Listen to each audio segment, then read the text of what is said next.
नमस्कार। आज हम बात करेंगे दो ऐसे कविता संग्रहों की जो हमारे दौर की दो बिल्कुल अलग-अलग हकीकतों को पकड़ते हैं। एक तरफ है नदी का वो शांत गहरा बहाव और दूसरी तरफ है महामारी से मची उथल-पुथल। सवाल यही है ना कि आखिर कविता जैसा आर्ट एक नदी के साथ हमारे सदियों पुराने रिश्ते और एक महामारी से पैदा हुए उस कलेक्टिव ट्रॉमा को, उस सामूहिक दुख को एक साथ कैसे दिखा सकती है। चलिए आज इसी को समझने की कोशिश करते हैं। और इस पूरी बातचीत का आधार है जितेंद्र कुमार की एक समीक्षा। देखें, वो कहते हैं कि डॉक्टर मीनकेतन प्रधान की ये रचनाएं सिर्फ कविताएं नहीं हैं। नहीं, ये तो समाज का एक एक्सरे है, एक ऐसा आईना जिसमें हम अपनी असली शक्ल देख सकते हैं। तो वो दो किताबें कौन सी हैं? पहली है महानदी और दूसरी है करुकाल।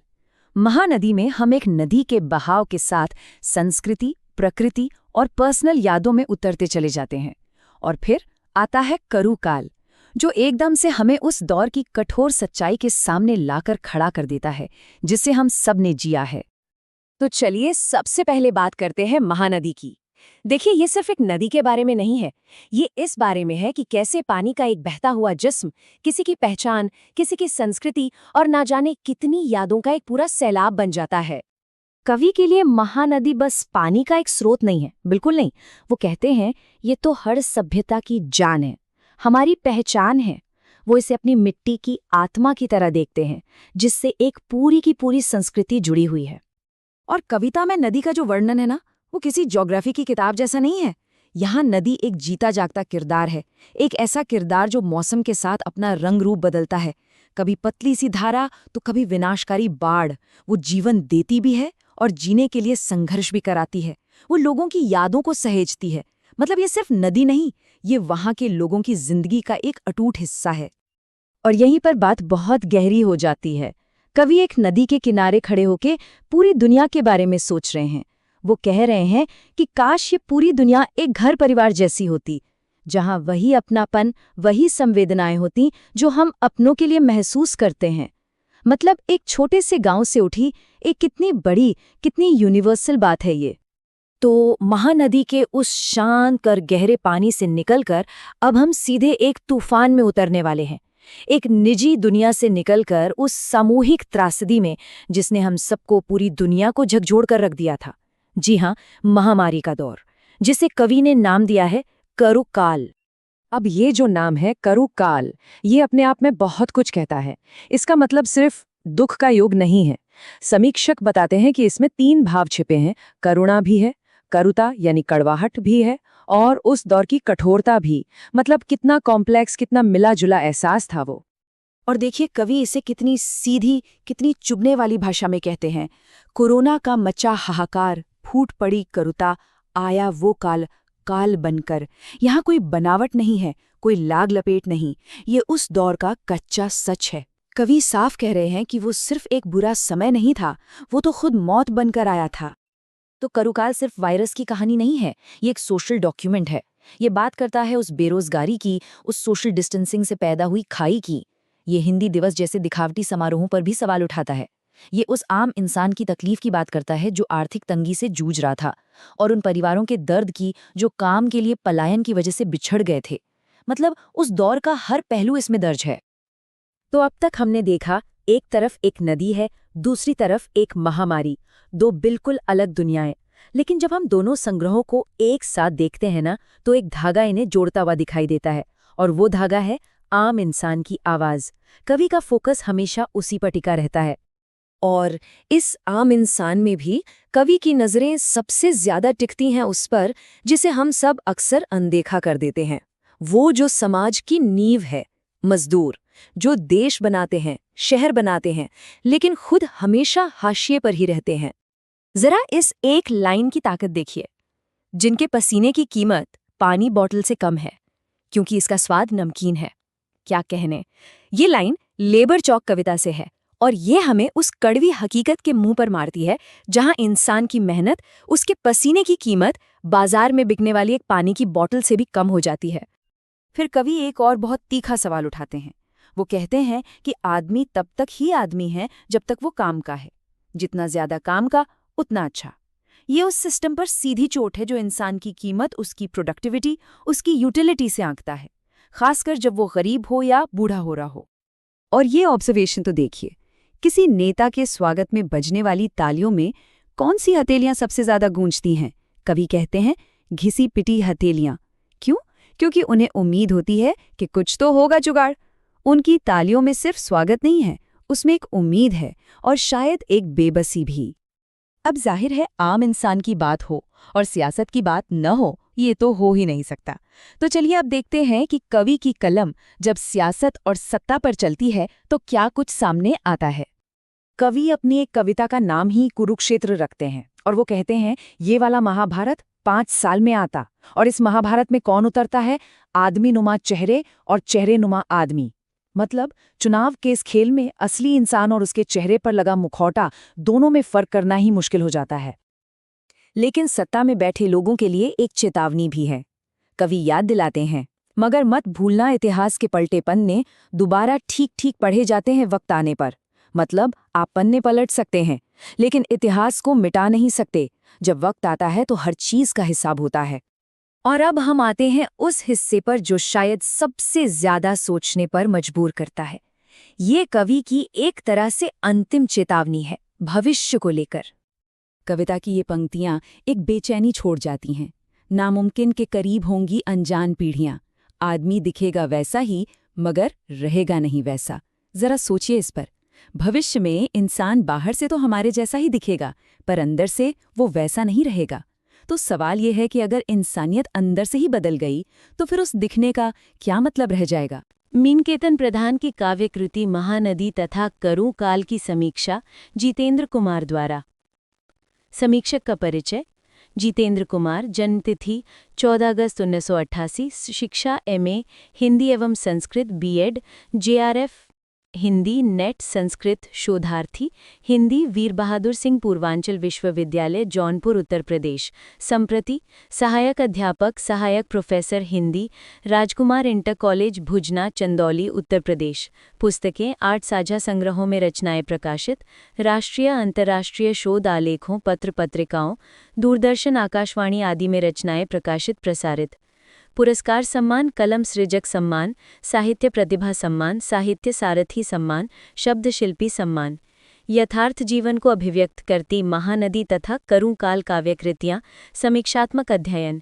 किसी कृति की समीक्षा से तात्पर्य उसके सांगोपांग अध्ययन से है। बिना उस कृति को पढ़े उसकी समीक्षा करना कृति और कृतिकार दोनों को अधूरा जानना है। जब मेरे समक्ष डॉक्टर मीनकेतन प्रधान जी की ये दोनों कृतियाँ आईं तो अपने आप को मैं समीक्षा करने से न रोक सका। ध्यातव्य रहे यहाँ मेरे लिए समीक्षा का अर्थ इन दोनों काव्य संग्रहों करूं काल और महानदी के गहन अध्ययन से है, जिनमें निहित सामाजिक यथार्थ बरबस ही पाठक को अपनी ओर आकृष्ट करने में सक्षम है।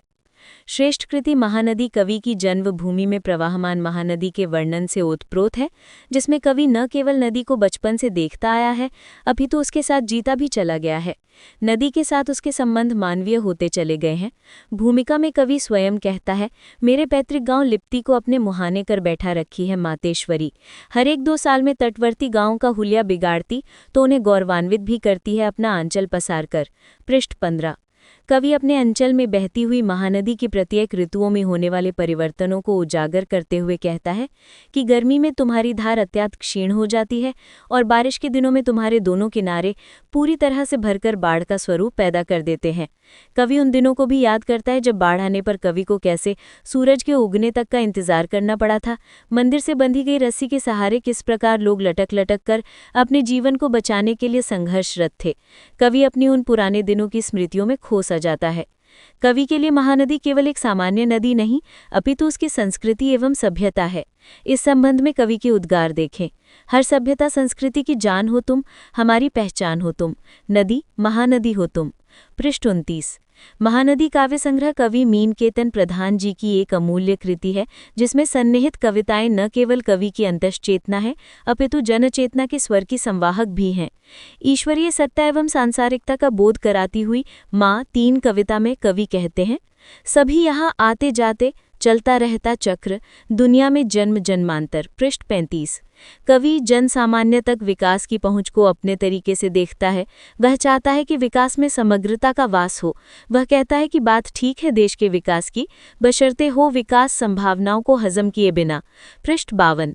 मनुष्य के हर पहलुओं को छूती मीनकेतन प्रधान जी की ये कविताएं न केवल पाठक को रसिक्त करती हैं, वरन जनसामान्य के हर दैनंदिन घटित होने वाली बातों से रूबरू भी कराती हैं।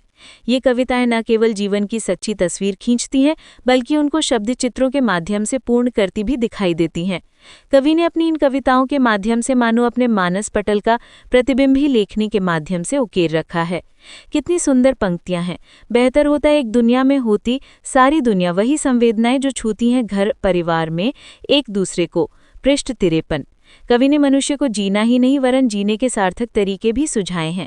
कवि मनुष्य को नसीहत देते हुए कहता है कि हर बड़ा काम पहले छोटे से ही शुरू होता है और बड़ा होते होते फिर छोटा दिखने लग जाता है। कवि ऐसे लोगों को कटघरे में खड़ा करता है जो खुद में उलझे और फंसे हुए हैं, लेकिन दूसरों को भी इस स्थिति में देखकर दुखित नहीं होते, अपितु राहत महसूस करते हैं। कवि उन असहाय व्यक्तियों की भी बात करता है जो आगंतुक नेता व अधिकारी को इस आकांक्षा से जोरदार स्वागत करता है कि शायद वह उसकी आकांक्षाओं पर खरा उतरेगा। जुगाड़ 7 की पंक्तियां देखें। किसी के स्वागत में जो तालियां बजती, घिसी पिटी हथेलियां ज्यादा गूंजती, कुछ तो जुगाड़ होगा। पृष्ठ 80।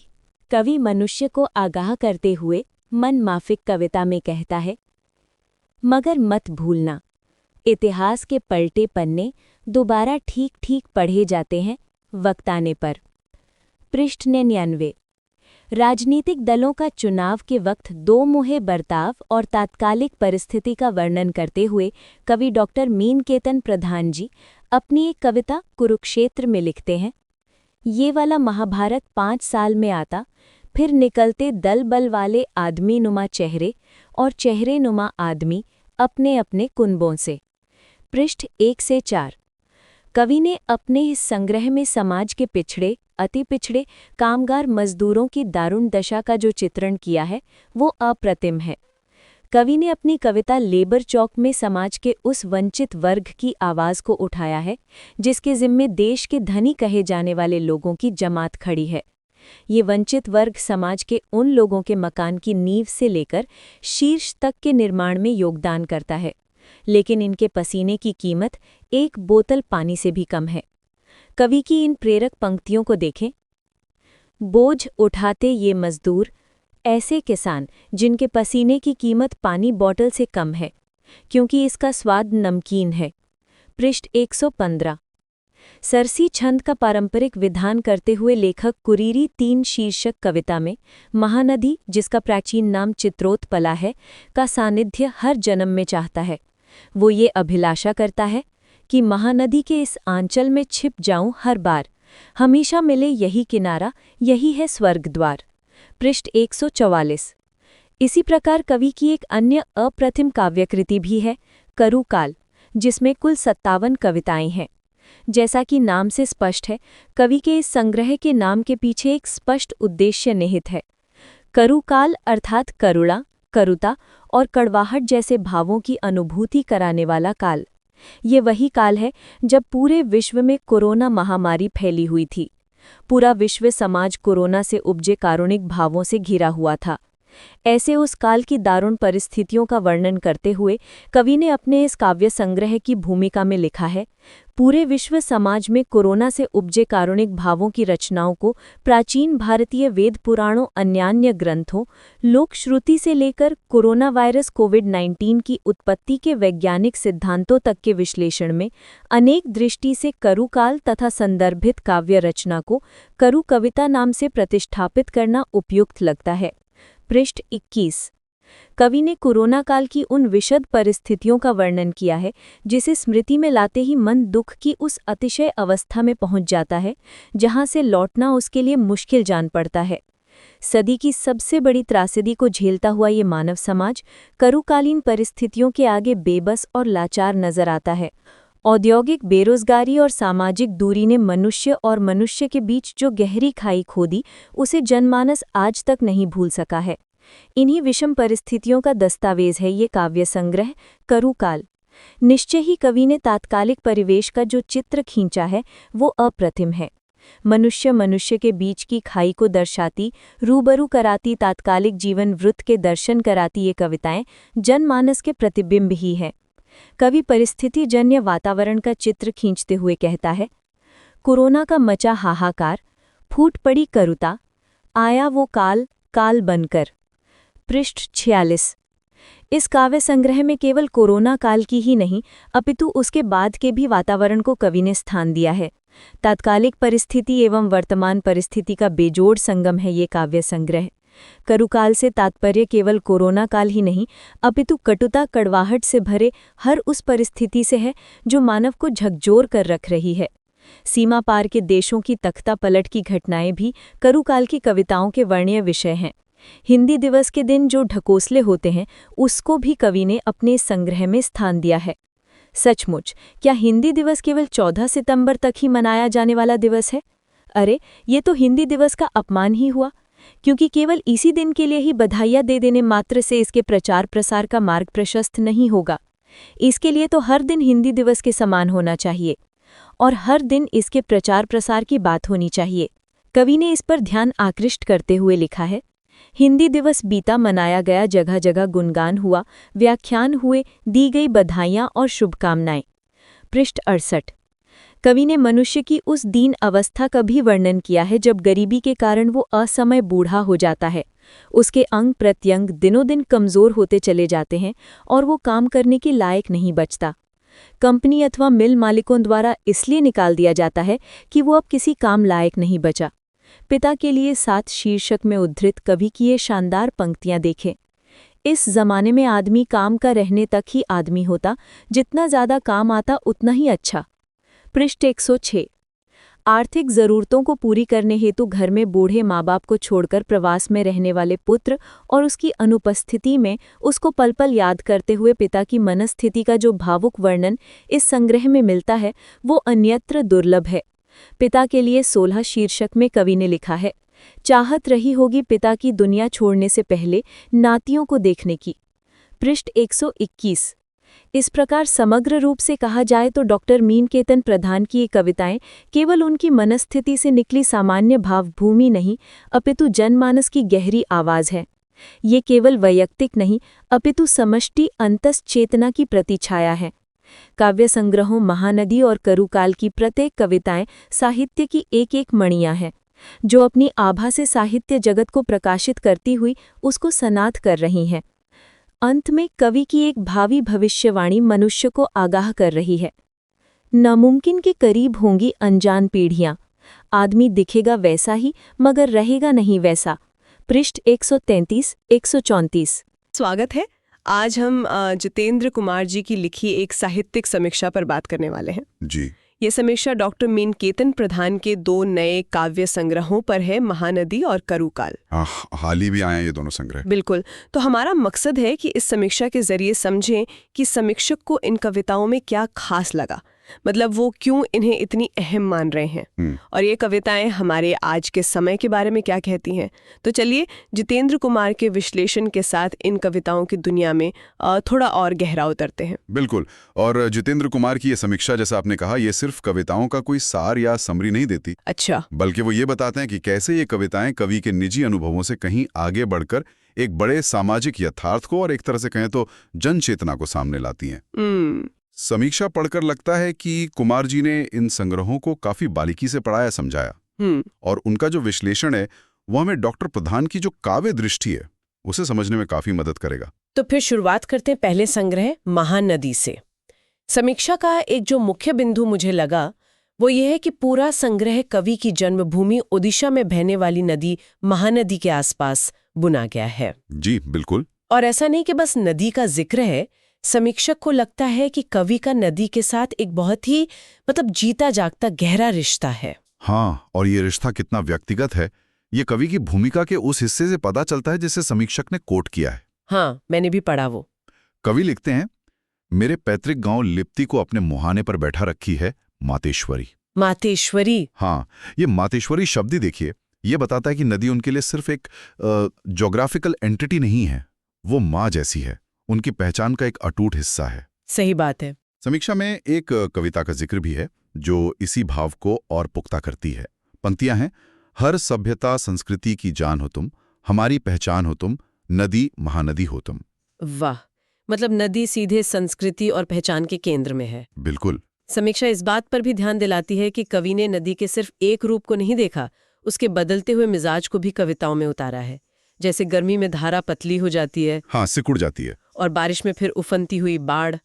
समीक्षक ने बाढ़ से जुड़ी कवि की एक बहुत ही मार्मिक याद का भी जिक्र किया है। हाँ, वो बचपन वाली घटना। हाँ, कि कैसे पूरी रात जागना पड़ा था और गांव के लोग मंदिर से बंधी रस्सी के सहारे जान बचा रहे थे। ये जो निजी अनुभव है, ये कविताओं को एक अलग ही प्रामाणिकता देते हैं, है ना? निश्चित रूप से।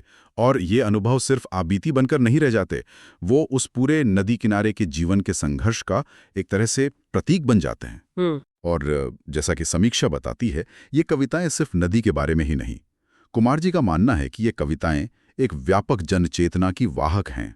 अच्छा। इनमें जीवन और मृत्यु, आध्यात्मिकता, सांसारिकता, इन सब का एक गहरा बोध मिलता है। जैसे माँ 3 कविता की वो पंक्तियां जो समीक्षा में हैं, सभी यहाँ आते जाते चलते रहता चक्र दुनिया में, जन्म जन्मांतर। छोटी सी पंक्तियां हैं, लेकिन जीवन के इस पूरे चक्र पर, नश्वरता पर कितना कुछ कह जाती हैं। बिल्कुल। विकास के मुद्दे पर भी कवि का नजरिया, जैसा समीक्षा में उभारा गया है, काफी सोचने लायक है। वो विकास के खिलाफ नहीं लगते। नहीं, बिल्कुल नहीं। लेकिन वो सवाल उठाते हैं ऐसे विकास पर जो भविष्य की संभावनाओं को ही खत्म कर दें।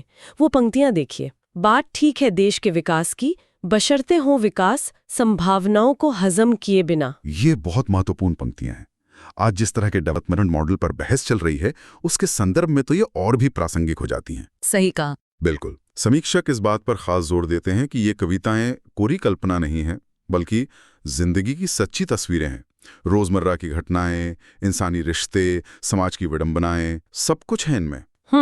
कुमार जी एक ऐसी पंक्ति भी कोट करते हैं जो आज के इस बिखरे हुए समय में एक ग्लोबल भाईचारे की जरूरत महसूस कराती है। कौन सी पंक्तियां हैं, बेहतर होता एक दुनिया में होती सारी दुनिया, वही संवेदनाएं जो छूती हैं घर परिवार में एक दूसरे को। वाह, ये तो एक गहरी मानवीय इच्छा को आवाज देती हैं। बिल्कुल, है ना? हाँ, और साथ ही कवि समाज की कुछ कड़वी सच्चाइयों पर सीधी चोट करने से भी नहीं हिचकिचाते। समीक्षा में ऐसे उदाहरण हैं जहाँ कवि उन लोगों पर कटाक्ष करते हैं जो खुद तो उलझे हुए हैं ही, हाँ। पर दूसरों को भी अपनी तरह परेशान देखकर उन्हें एक अजीब सी तसल्ली मिलती है। हाँ, ये होता है। या फिर आम आदमी की नेताओं से, सिस्टम से जुड़ी वो अंतहीन उम्मीदें जो अक्सर जुगाड़ पर टिकी रहती हैं। हाँ, वो जुगाड़ वाली कविता। जुगाड़ साथ कविता की वो पंक्तियां जिनका जिक्र समीक्षा में है, वो सिस्टम पर बड़ा तीखा व्यंग है। किसी के स्वागत में जो तालियां बजती, घिसी पिटी हथेलियां ज्यादा गूंजती, कुछ तो होगा जुगाड़। क्या बात है। और इसी तरह इतिहास से सबक न लेने की जो हमारी प्रवृत्ति है, उस पर भी कवि चेतावनी देते नजर आते हैं। अच्छा। मनमाफिक कविता की ये पंक्तियां, जिन्हें समीक्षक ने खासतौर पर उभारा है, बहुत शक्तिशाली हैं। मगर मत भूलना, इतिहास के पलटे पन्ने दोबारा ठीक ठीक पढ़े जाते हैं वक्त आने पर। अरे वाह, ये तो एक तरह की चेतावनी है कि गुजरे हुए वक्त की गलतियों को आप नजरअंदाज नहीं कर सकते, उनका हिसाब होता है। बिल्कुल, वक्त आने पर वो पन्ने दोबारा पढ़े जाते हैं। और चुनावी राजनीति का क्या जबरदस्त चित्रण है कुरुक्षेत्र कविता में। समीक्षक इन पंक्तियों को सामने लाते हैं, ये वाला महाभारत 5 साल में आता, फिर निकलते दल बल वाले, आदमी नुमा चेहरे और चेहरे नुमा आदमी, अपने अपने कुनबों से। क्या सीधी बात कही है। बिल्कुल, आज की चुनावी राजनीति की असलियत बिना किसी लाग लपेट के। जी। समीक्षा में एक और बहुत महत्वपूर्ण पहलू है जिस पर जितेंद्र कुमार विशेष ध्यान देते हैं जी। वो है समाज के सबसे निचले पायदान पर खड़े लोगों का चित्रण, खासकर मजदूर वर्ग का। उनका कहना है कि लेबर चौक जैसी कविताओं में डॉक्टर प्रधान ने मजदूरों की पीड़ा, उनकी बेबसी का बेहद यथार्थवादी और मार्मिक चित्र खींचा है। ये वो लोग हैं जो शहर बनाते हैं, बड़े बड़े महल खड़े करते हैं, लेकिन उनकी अपनी जिंदगी में सिर्फ अभाव है, कमी है। समीक्षा में कोट की गई ये पंक्तियां देखिए, बोझ उठाते मजदूर ऐसे, किसान जिनके पसीने की कीमत पानी बोतल से कम है क्योंकि इसका स्वाद नमकीन है। ओह, ये पंक्तियां तो सिर्फ दुख नहीं जगाती, बल्कि सोचने पर मजबूर करती हैं कि ये कैसा विकास है जिसमें हम इन्हें पीछे छोड़ते जा रहे हैं? बिल्कुल, ये सवाल उठाती हैं। हाँ, ये वास्तव में बहुत ही सशक्त पंक्तियां हैं। और इस संग्रह का अंत, जैसा समीक्षा बताती है, कवि की अपनी जड़ों की ओर लौटने की एक गहरी इच्छा से होता है। जी। वो महानदी, जिसका प्राचीन नाम चित्रोत्पला भी बताया गया है, उसके आंचल में हर जन्म में शरण पाने की इच्छा रखते हैं। समीक्षक उनकी सरसी छंद में लिखी पंक्तियों का उल्लेख करते हैं। हाँ, वो पंक्तियां हैं, महानदी के इस आंचल में छिप जाऊं हर बार, हमेशा मिले यही किनारा, यही है स्वर्ग द्वार। क्या भावनात्मक जुड़ाव है। और यहाँ सरसी छंद का इस्तेमाल भी देखने लायक है। ये एक मात्रिक छंद है जो अक्सर बहुत गहरी भावनाएं, भक्ति या समर्पण के भावों को व्यक्त करने के लिए इस्तेमाल होता है। अच्छा। तो यहाँ इस छंद का चुनाव कवि की अपनी नदी, अपनी मिट्टी के प्रति जो एक तीव्र आसक्ति है, जो समर्पण का भाव है, उसे और मजबूती देता है। ये सिर्फ घर वापसी की इच्छा नहीं है, ये एक तरह का आध्यात्मिक सुकून पाने की चाहत भी लगती है। बहुत खूब। तो ये तो हुई महानदी की बात, जैसा कि जितेंद्र कुमार की समीक्षा में सामने आया। अब आते हैं दूसरे संग्रह पर, करुकाल। जी। जैसा कि नाम से ही थोड़ा अंदाजा लगता है, ये संग्रह उस मुश्किल दौर से जुड़ा है जब पूरी दुनिया कोरोना महामारी से जूझ रही थी। हाँ, करुकाल। समीक्षक इसके अर्थ की कई परतें खोलते हैं।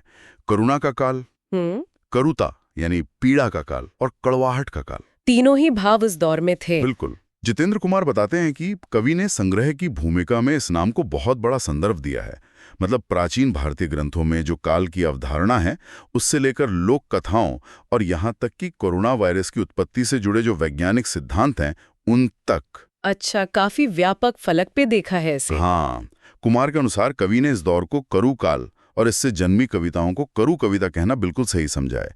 ये संग्रह उस अभूतपूर्व संकट का एक तरह से साहित्यिक दस्तावेज बन गया है। समीक्षा के मुताबिक कविताएं उस दौर के डर, लाचारी, शहरों से गांव की तरफ जो वो दर्दनाक पलायन हुआ था, हाँ, वो मंजर तो भुलाए नहीं भूलते। औद्योगिक मंदी, बेरोजगारी और जो सोशल डिस्टेंसिंग की वजह से रिश्तों में दूरियां आईं, उन सबको बहुत संवेदनशीलता से पकड़ती हैं।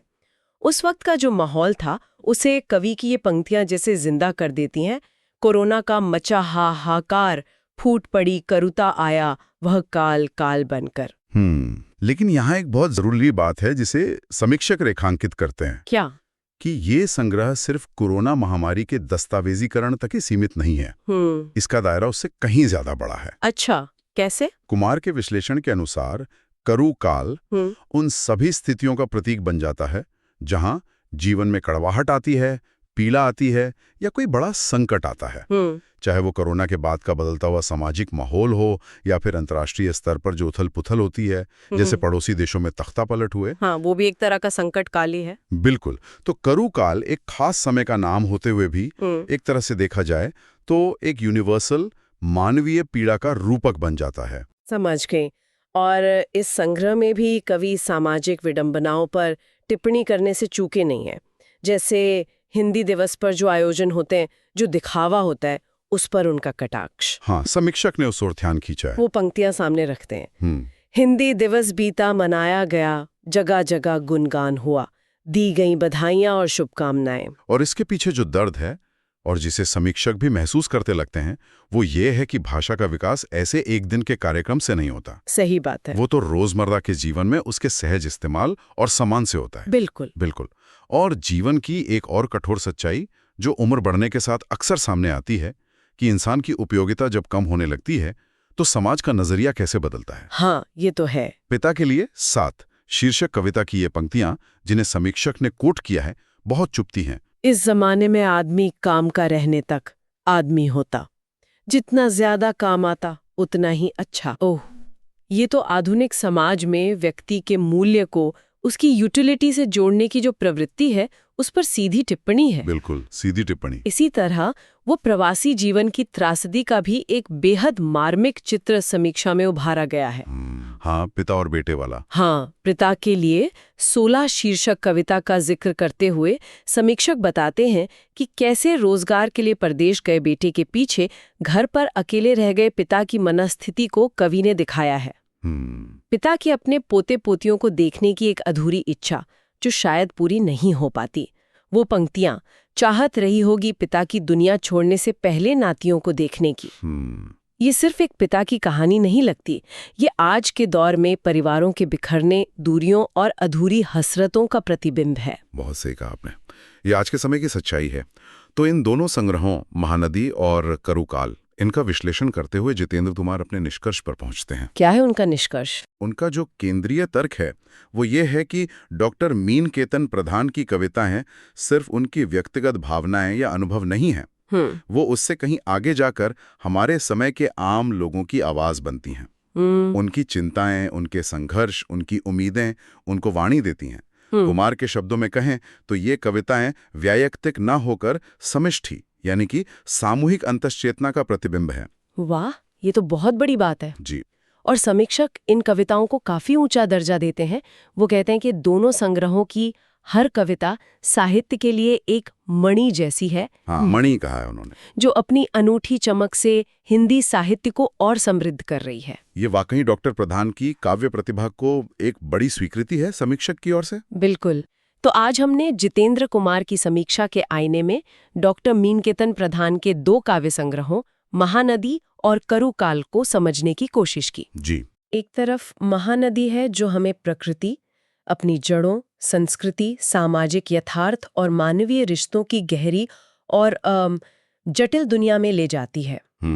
और दूसरी ओर करुकाल है जो कोरोना महामारी के उस अभूतपूर्व संकट काल का तो दस्तावेज है ही, जैसा हमने बात की। हाँ। साथ ही जीवन की उन तमाम कड़वी सच्चाइयों पर, चाहे वो सामाजिक हों, राजनीतिक या व्यक्तिगत, उन पर भी एक गहरी नजर डालता है। सही। जैसा कि समीक्षा स्थापित करती है, ये दोनों संग्रह सिर्फ कवि के मन की उपज नहीं है, बल्कि हमारे समय की, हमारे समाज की वो आवाजें हैं जिन्हें सुनना और समझना जरूरी है। बिल्कुल। ये हमें रुककर सोचने पर, महसूस करने पर मजबूर करती हैं। हाँ। जितेंद्र कुमार ने अपनी समीक्षा का अंत कवि की ही एक पंक्ति से किया है, जो भविष्य की ओर देखती हुई एक चेतावनी सी लगती है, या शायद एक भविष्यवाणी। अच्छा। ये एक ऐसा विचार है जो हमें अपने साथ ले जाना चाहिए। कौन सी पंक्तियां हैं वो? वो पंक्तियां हैं, नामुमकिन के करीब होंगी अनजान पीढ़ियां, आदमी दिखेगा वैसा ही मगर रहेगा नहीं वैसा। आदमी दिखेगा वैसा ही मगर रहेगा नहीं वैसा। इस पर तो वाकई सोचने के लिए बहुत कुछ है ना? कवि का इशारा किस ओर है? क्या बदलती तकनीक इंसान को बदल देगी, या मानवीय संवेदनाएं कम हो जाएंगी, या इसका कोई और ज्यादा गहरा मतलब है? हाँ, ये सवाल पाठक के मन में छोड़ देना ही शायद कवि का उद्देश्य रहा हो। और शायद यही इन कविताओं की असली ताकत है।